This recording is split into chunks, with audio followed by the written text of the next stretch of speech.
नमस्कार साथियों, आज की इस क्लास में हम लोग जो है उत्तर प्रदेश सामान्य ज्ञान से जुड़े हुए कुछ मोस्ट इंपॉर्टेंट क्वेश्चंस को इस क्लास में पढ़ने वाले हैं। तो चलिए करते हैं क्लास की शुरुआत। सबसे पहला प्रश्न है, मथुरा तेल शोधक कारखाने की स्थापना ये किस वर्ष में की गई थी? तो देखिए, मथुरा के अंदर जो तेल शोधक कारखाना है इसकी स्थापना हुई थी 1982 में। 1982 में स्थापित हुआ था। 1982 में ही आपको याद रखना है कि जो नाबार्ड कृषि का बैंक है इसकी भी स्थापना 12 जुलाई 1982 को ही की गई थी। तो इस तरीके से आप इस वर्ष को याद कर सकते हैं, 1982 को। दूसरा प्रश्न है, भारत का पहला तेल शोधक कारखाना ये कहाँ पर खोजा गया था? तो देखिए, जो भारत का पहला तेल शोधक कारखाना है वो स्थित है डिगबोई, असम के अंदर। ये नाम आपने जरूर सुना होगा, जो है डिगबोई, असम। यहाँ पर क्या स्थित है? भारत का पहला तेल शोधक कारखाना। तीसरे प्रश्न में पूछा गया है, भारत का पहला तेल कुआं ये कहाँ पर खोजा गया था?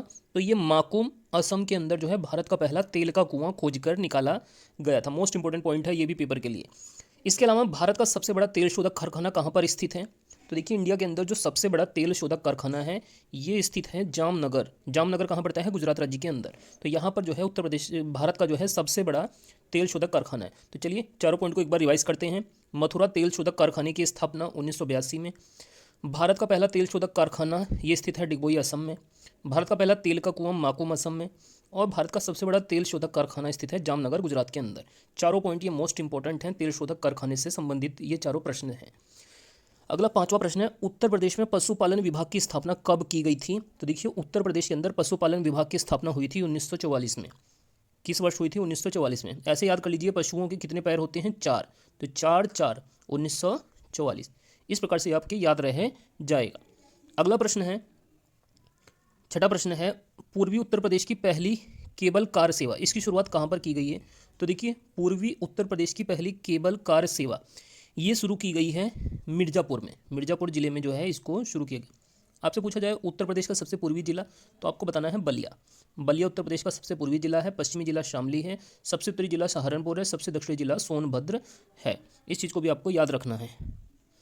अगला प्रश्न है, सातवां प्रश्न है, उत्तर प्रदेश में हिंदी संस्थान की स्थापना किस वर्ष में की गई थी?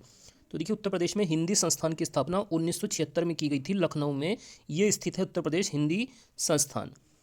आठवां प्रश्न है, 138 घंटे 41 मिनट और 2 सेकंड के श्री रामचरितमानस गीत के गायक का नाम क्या है? तो देखिए, हाल ही में गिनीज रिकॉर्ड बनाया गया है। इसके अंदर श्री रामचरितमानस गीत का 138 घंटे 41 मिनट और 2 सेकंड तक नॉन स्टॉप इस गीत को गाया गया है। तो ये गाने वाले जो गायक हैं इनका नाम है जगदीश पिल्लई। तो इनका नाम आपसे पूछा जा सकता है। चलिए, इसके बाद अगला प्रश्न देखते हैं, अमीर खुसरो का जन्म कब हुआ था और कहाँ पर हुआ था? तो देखिए, अमीर खुसरो का जन्म हुआ था 1253 में कासगंज के पटियाली गांव में। कहाँ पर हुआ था? कासगंज के पटियाली गांव में। तो अमीर खुसरो का जन्म उत्तर प्रदेश में हुआ है। उत्तर प्रदेश में कहाँ पर? कासगंज के पटियाली गांव में 1253 में। अगला प्रश्न है, तबला व सितार के आविष्कारक कौन थे? तो ये भी मोस्ट इंपॉर्टेंट क्वेश्चन है। अमीर खुसरो तबला व सितार के आविष्कारक हैं। 7 सुल्तानों का शासनकाल किस व्यक्ति ने देखा है? तो देखिए, जो 7 सुल्तानों का शासनकाल देखा था वो अमीर खुसरो ने अपने जीवन काल में ही 7 सुल्तानों का शासनकाल देखा था। इसके अलावा अगला प्रश्न है 12वां, अमीर खुसरो द्वारा लिखी गई पुस्तकें कौन कौन सी हैं? तो अमीर खुसरो के द्वारा जो लिखी गई पुस्तकें हैं उनमें एक है तुगलकनामा और दूसरी है खजाइन उल फुतूह। खजाइन उल फुतूह और तुगलकनामा ये अमीर खुसरो के द्वारा लिखी गई पुस्तकें। चलिए आइए आगे कुछ और इंपॉर्टेंट पॉइंट्स को डिस्कस करते हैं। देखिए, अगर पूछा जाए कि हिंदी खड़ी बोली का जनक किसको कहा जाता है, तो ये अमीर खुसरो को माना जाता है हिंदी खड़ी बोली का जनक। इसके अलावा अलाउद्दीन खिलजी के राजकवि कौन थे? तो देखिए, अलाउद्दीन खिलजी के राजकवि भी कौन थे? अमीर खुसरो ही थे। अगला 15वां प्रश्न है, उत्तर वैदिक काल में लोहे के प्रथम साक्ष्य कहाँ से प्राप्त हुए हैं? तो देखिए, उत्तर वैदिक काल के अंदर जो 1000 से लेकर 600 ईस्वी तक का ये समय पीरियड था, 1000 से लेकर 600 ईस्वी तक, तो इसके अंदर जो लोहे के प्रथम साक्ष्य प्राप्त हुए हैं वो अंतरजी खेटा एटा से, एटा जिले से मिले हैं। अंतरजी खेटा एटा जिले से सबसे पहले लोहे के साक्ष्य मिले हैं। चलिए, प्रश्न संख्या 16, इसमें जो है आगरा शहर से जुड़े हुए कुछ मोस्ट इंपॉर्टेंट क्वेश्चन यहाँ पे दिए गए हैं। जैसे बात करें, आगरा शहर की स्थापना सिकंदर लोदी ने की थी। आगरा शहर किस नदी पर स्थित है? तो ये यमुना नदी पर बसा हुआ है। इसके अलावा बटेश्वर मेला कहाँ पर लगता है? तो ये आगरा शहर के अंदर ही लगता है, पशुओं का मेला होता है ये बहुत प्रमुख। इसके अलावा मुगल काल में शिक्षा का प्रमुख केंद्र कौन था? तो ये आगरा मुगल काल के अंदर शिक्षा का एक प्रमुख केंद्र था। इसके बाद अगला प्रश्न है, पूरी तरह से संगमरमर से बनी उत्तर प्रदेश की पहली इमारत कौन सी है? तो देखिए पूरी तरह से संगमरमर से बनी उत्तर प्रदेश की जो पहली इमारत है इसका नाम है एतमाद उद दौला का मकबरा। एतमाद उद दौला का मकबरा ये आगरा में स्थित है और इसका निर्माण नूरजहां के द्वारा किया गया था। किसने इसको बनवाया था एतमाद उद दौला का मकबरा?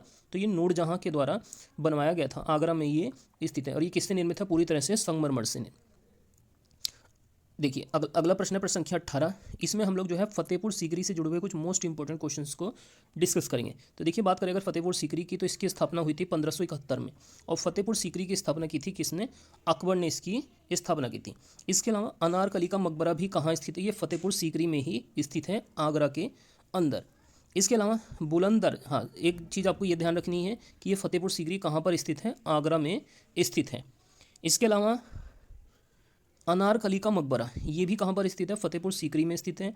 बुलंद दरवाजे का निर्माण 1572 में अकबर ने करवाया था गुजरात विजय के उपलक्ष्य में। तो बुलंद दरवाजे का निर्माण कब हुआ था?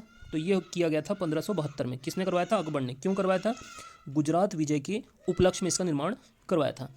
अगला प्रश्न है 1571 से 1585 तक मुगलों की राजधानी क्या थी? तो देखिए 1571 से लेके 1585 तक, 1571 से लेकर 1585 तक मुगलों की राजधानी थी आगरा। इसको भी आपको याद रखना है। अगला प्रश्न है जोधाबाई का महल, इबादत खाना, पंच महल और बीरबली महल ये सभी जो है कहाँ पर स्थित हैं? तो ये सभी जो है फतेहपुर सीकरी में ही स्थित है। दोबारा देख लीजिए, जोधाबाई का महल, इबादत खाना, पंच महल और बीरबली महल ये सभी कहाँ पर स्थित हैं? तो ये सभी फतेहपुर सीकरी में स्थित हैं। और 1986 के अंदर फतेहपुर सीकरी को जो है विश्व विरासत स्थल में भी शामिल किया गया था। तो इसको भी आपको याद रखना है कि 1986 में जो है फतेहपुर सीकरी को विश्व विरासत स्थल में शामिल किया गया था। चलिए अब हम लोग कुछ आगे और इम्पोर्टेंट पॉइंट्स को देखते हैं। देखिए अब हम लोग पढ़ेंगे अवध से जुड़े हुए कुछ महत्वपूर्ण प्रश्नों को। जैसे अवध का संस्थापक कौन था? तो ये थे शहादत अली खान। अवध का संस्थापक कौन था? शहादत अली खान। अवध का अंतिम नवाब कौन था? नवाब वाजिद अली शाह। नवाब वाजिद अली शाह। अवध का सबसे योग्य शासक कौन था? आसफुद्दौला। आसफुद्दौला अवध का सबसे योग्य शासक था। इसके अलावा सहायक संधि को अपनाने वाला पहला राज्य कौन सा था? तो देखिए सहायक संधि जो कि लॉर्ड वेलेस्ली के द्वारा शुरू की गई थी, इसको अपनाने वाला पहला राज्य था अवध। अवध इसको अपनाने वाला जो है पहला राज्य था। इसके अलावा अगर पूछा जाए करनाल का युद्ध कब लड़ा गया था? 1739 में। किस किस के बीच में? नादिर शाह और मोहम्मद शाह रंगीला के बीच में। इसमें नादिर शाह ने मोहम्मद शाह रंगीला को पराजित किया था। 1739 में करनाल का युद्ध लड़ा गया था। इसके अलावा इलाहाबाद की संधि कब हुई थी? तो ये 1765 में इलाहाबाद की संधि हुई थी। अगला फैजाबाद की संधि कब हुई थी? 1775 में हुई थी, अंग्रेज व आसफुद्दौला के बीच में।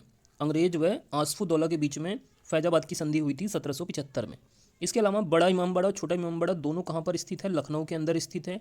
और बड़े इमामबाड़े का निर्माण किसने कराया था? आसफुद्दौला ने। और छोटा इमामबाड़ा बनवाया था मोहम्मद अली शाह के द्वारा। छोटा इमामबाड़ा किसने बनवाया था? मोहम्मद अली शाह ने बनवाया था। और अगला प्रश्न है नाना साहब के सलाहकार ये कौन थे? तो देखिए कानपुर से जो है 1857 की क्रांति का नेतृत्व तो नाना साहब के द्वारा किया गया था। और नाना साहब के सलाहकार थे अजीम उल्ला खां। कौन थे? अजीम उल्ला खां। तो ये हमारी आज की क्लास थी। अगर आप लोगों को ये क्लास अच्छी लगी है तो वीडियो को आप लोग जरूर से जो है लाइक कीजिए और चैनल को अगर आपने अब तक सब्सक्राइब नहीं किया है तो चैनल को आप लोग सब्सक्राइब कर लीजिए।